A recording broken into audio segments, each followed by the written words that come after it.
Hey guys, in today's video, I will show you how you can delete your data from Google Drive so you can get rid of all the excess files and all the files you do not need anymore.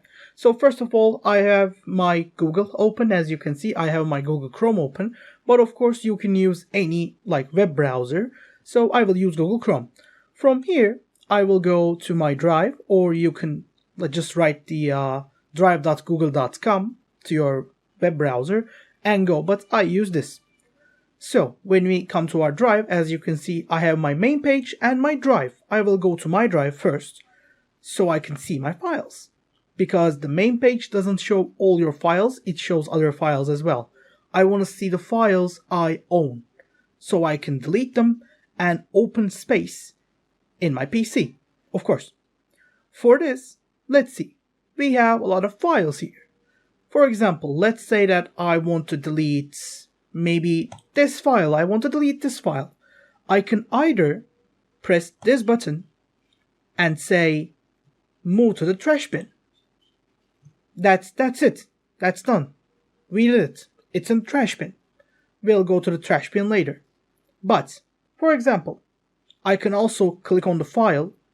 Then on my keyboard, I can just click delete. And of course, as you can see, without doing anything else, it just deletes it. But what do you do when you have a folder of files? For example, I have a file here called books. See, there are a lot of files here. I want them to look different. I want them to look like this, like grades. So I can choose one file by just clicking on it. But if I hold Control and if I keep clicking files, see, I have multiple files, 3 files, 4 files, 5 files. After selecting all those files, just press delete, or of course, right click, move to the trash bin.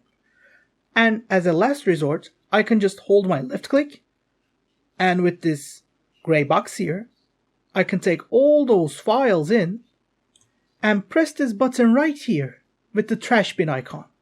I can click this, and it deletes everything, as you can see. But these files are not gone yet. To make sure these files are gone completely, I will go into my trash bin. Normally these files are deleted automatically after 30 days, but if you want to delete them immediately, you can press this button here, empty the trash bin, to actually delete them fully, or just got them like this again, right click and say delete totally. But of course, if you have too many files, you can just do Control A and delete. It asks you one more time to make sure, but of course, if you want to delete them, just say delete. And now they are going one by one. Yes, they are gone. And after they are deleted, I can see that I have now more place on my Drive. Thanks for watching the video, guys. I hope you enjoyed it, and if you have any other problem, don't forget to tell us about them in the comments, and I will see you in the next video. Have a great day, and goodbye.